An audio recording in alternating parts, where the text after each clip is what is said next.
क्या आपको लगता है कि नरक की भयानक यातनाएं सहने के बाद आत्मा को शांति मिल जाती है? नहीं। सच तो यह है कि नरक केवल एक शुरुआत है। असली यातना तो इसके बाद शुरू होती है। एक ऐसी यातना जहां आत्मा पेड़ बनकर कटती है, कीड़ा बनकर रेंगती है और फिर माता के गर्भ में उल्टा लटक कर खून के आंसू रोती है। नरक के बाद आत्मा के साथ क्या होता है और यह 84 लाख योनियों का चक्र कैसे काम करता है? कोटवाई पर गरुड़ पुराण सीरीज के इस तीसरे एपिसोड में आज हम मृत्यु के बाद के उस रहस्य को जानेंगे जिसे सुनकर आपका मन विचलित हो उठेगा। अंधकार छट चुका है। नरक की भट्टी में जलने के बाद आत्मा का वह अहंकार जो उसे पृथ्वी पर अजेय लगता था, अब पूरी तरह टूट चुका है। नरक की अग्नि ने उसके घोर पापों को तो जला दिया, पर उसके कर्मों का पूरा हिसाब अब भी बाकी है।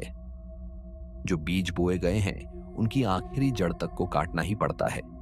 मृत्यु के बाद हर आत्मा का रास्ता एक जैसा नहीं होता। गरुड़ पुराण बताता है कि जिन आत्माओं के पाप कम होते हैं और जिनके परिवार वाले उनके लिए पूरे विधान से श्राद्ध और तर्पण करते हैं, वे आत्माएं प्रेत योनि से बचकर पितृलोक में चली जाती हैं। वहां वे अपने पूर्वजों के साथ रहती हैं और समय आने पर अच्छे कुलों में जन्म लेती हैं। लेकिन जिन्होंने महापाप किए हैं, जो नरक की उस भयानक आग से होकर गुजरे हैं, उनका रास्ता सीधा पृथ्वी पर नहीं जाता।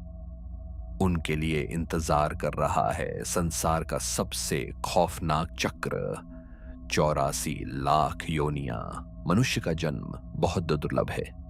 नरक से निकलने के बाद बचे हुए पापों को भोगने के लिए पापी आत्मा को सबसे पहले नीच योनियों में धकेल दिया जाता है। सबसे पहले वह पेड़, पौधे या पत्थर बनती है। इस रूप में उसके अंदर चेतना तो होती है, वह दर्द महसूस करती है, पर वह न हिल सकती है और न चीख सकती है। सालों तक एक पेड़ बनकर कटने और तड़पने के बाद वह कीड़े मकोड़े की योनि में जाती है। फिर वह पक्षी बनती है और फिर जानवर। गरुड़ पुराण में साफ लिखा है, जो इंसान दूसरों का धन लूटता है वह अगले जन्म में बोझा ढोने वाला जानवर बनता है। जो छल कपट करता है वह सांप या उल्लू बनता है। सोचिए, वह आत्मा जिसने कभी महलों में राज्य किया था, आज वह एक कीड़े के रूप में नाली में रेंग रही है। शरीर बदल गया पर आत्मा वही है। यही प्रकृति का न्याय है। जरा सोचिए उस पीड़ा को, जब एक समय का अहंकारी मनुष्य अब एक मूक जानवर बनकर चाबुक की मार सहता है। उसे भूख और प्यास तड़पाती है, लेकिन वह किसी से मांग नहीं सकता। हर पल शिकारी जानवरों का खौफ उसका पीछा करता है। वह बेरहमी से काटा और मारा जाता है और फिर किसी नई नीच योनि में धकेल दिया जाता है। चेतना अंदर से चीखती है, तड़पती है, पर बाहर सिर्फ एक बेबस जानवर की आवाज निकलती है। यह सिर्फ शारीरिक कष्ट नहीं है, यह उस आत्मा का घोर मनोवैज्ञानिक पतन है। हजारों लाखों सालों तक इन नीच योनियों में दर्द सहने के बाद जब पापों का बोझ कुछ कम होता है, तब जाकर प्रकृति उस पर थोड़ी दया करती है। तब फिर से मनुष्य जन्म का रास्ता खुलता है। लेकिन यह वापसी कैसे होती है? यह कोई चमत्कार नहीं, बल्कि एक पूरी आध्यात्मिक विज्ञान की प्रक्रिया है। जब आत्मा का इंसान बनने का समय आता है, तो वह हवा के जरिए बादलों में प्रवेश करती है। फिर बारिश की एक बूंद बनकर वह आसमान से धरती पर गिरती है। वह बूंद किसी अन्न यानी अनाज के दाने में समा जाती है, और जब उस अन्न को कोई पुरुष खाता है, तब वह आत्मा एक बहुत ही सूक्ष्म अंश के रूप में माता के गर्भ में प्रवेश करती है। और यहीं से शुरू होती है मनुष्य जीवन की सबसे पहली और सबसे बड़ी यातना, गर्भावास। माता के गर्भ में वह जीव उल्टे सिर लटकता है। घोर अंधकार, बहुत कम जगह और जठराग्नि की भयंकर गर्मी। मांस और खून के उस घेरे में उसे हर पल सिर्फ और सिर्फ दर्द सहना पड़ता है। गरुड़ पुराण में स्पष्ट बताया गया है कि गर्भ में मिलने वाला यह नया शरीर कोई साधारण रचना नहीं है। आत्मा के पिछले जन्मों के पाप ही यह तय करते हैं कि उसे कैसा शरीर मिलेगा। यदि कर्म बहुत दूषित हैं, तो वह जीव गर्भ के अंदर ही अनेक रोगों और असहनीय पीड़ाओं का शिकार होने लगता है।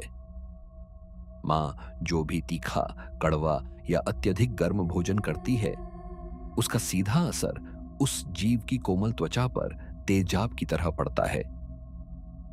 वह उस घुटन भरी जगह में हिलना चाहता है, खुद को बचाना चाहता है, पर वह पूरी तरह लाचार है। लेकिन इस दर्द के बीच एक बहुत बड़ा चमत्कार होता है। जब गर्भ का 7वां महीना आता है, तब उस जीव को अपने पिछले सैकड़ों जन्मों की याद आ जाती है। उसे सब याद आ जाता है। वह नरक की आग, वह जानवरों का जीवन और अपने वो सारे पाप जिनके कारण आज वह इस गर्भ में तड़प रहा है। वह रोता है, वह बहुत पछताता है। वह मां के पेट के अंदर ही हाथ जोड़कर भगवान से प्रार्थना करने लगता है। वह कहता है, हे भगवान, हे जगदीश्वर, मुझे इस मलमूत्र के नरक से बाहर निकालिए। मैं आपको वचन देता हूं कि बाहर आते ही मैं सिर्फ आपका नाम जपूंगा। मैं कोई पाप नहीं करूंगा। मैं सिर्फ और सिर्फ धर्म के रास्ते पर चलूंगा। वह मोक्ष के लिए छटपटाता है। वह इस कैद से बाहर आने के लिए तड़पता है। फिर समय पूरा होता है। प्रसव की भयंकर पीड़ा के साथ वह जीव इस दुनिया में जन्म लेता है।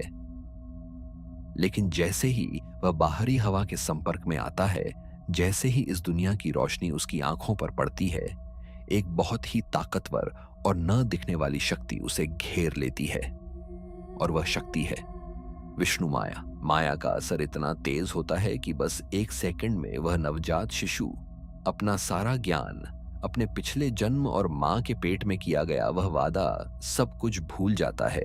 इसीलिए जन्म लेते ही बच्चा रोता है। वह इसलिए रोता है क्योंकि उसने खुद को फिर से इस संसार के बंधनों में फंसा लिया। सत्य हमेशा के लिए खो जाता है और माया उसे अपनी गोद में सुला लेती है। और माया का यह क्रूर खेल यही नहीं रुकता। जैसे जैसे वह मासूम बच्चा बड़ा होता है, यह दुनिया उसे अपने मोह और वासना के जाल में पूरी तरह जकड़ लेती है। वह मेरा परिवार, मेरा धन, मेरा शरीर के झूठे अहंकार में डूब जाता है। मां के गर्भ में रो रो कर भगवान से किया गया वह वादा राख हो जाता है और वह इंसान फिर से उन्हीं महापापों को दोहराने लगता है। वही छल, वही कपट, वही लालच। अज्ञानता में अंधा होकर वह मनुष्य खुद ही अपने लिए अगले जन्म के भयानक नरक के द्वार फिर से खोल लेता है। यह सब देखकर पक्षीराज गरुड़ का मन बहुत उदास हो जाता है।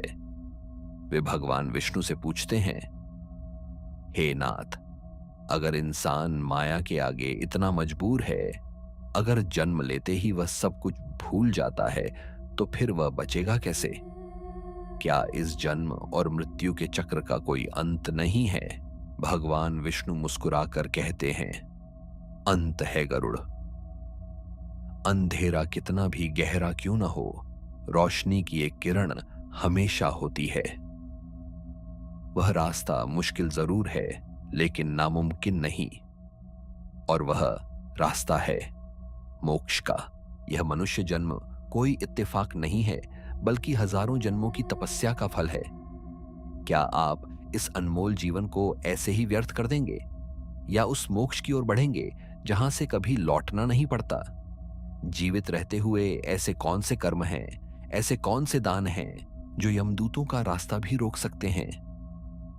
मोक्ष असल में क्या है और आत्मा इसे कैसे हासिल करती है, जानेंगे गरुड़ पुराण के अगले और सबसे रहस्यमयी एपिसोड में। इस दिव्य सफर का हिस्सा बने रहने के लिए कोट वाइब को अब भी सब्सक्राइब करें और बेल आइकन जरूर दबाएं। जीवन और मृत्यु के इस रहस्यमयी चक्र पर आपके क्या विचार हैं, हमें कमेंट करके जरूर बताएं।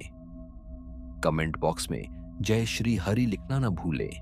तब तक के लिए सत्य के मार्ग पर चलें, अपने कर्मों को शुद्ध रखें। धन्यवाद। जय श्री हरि।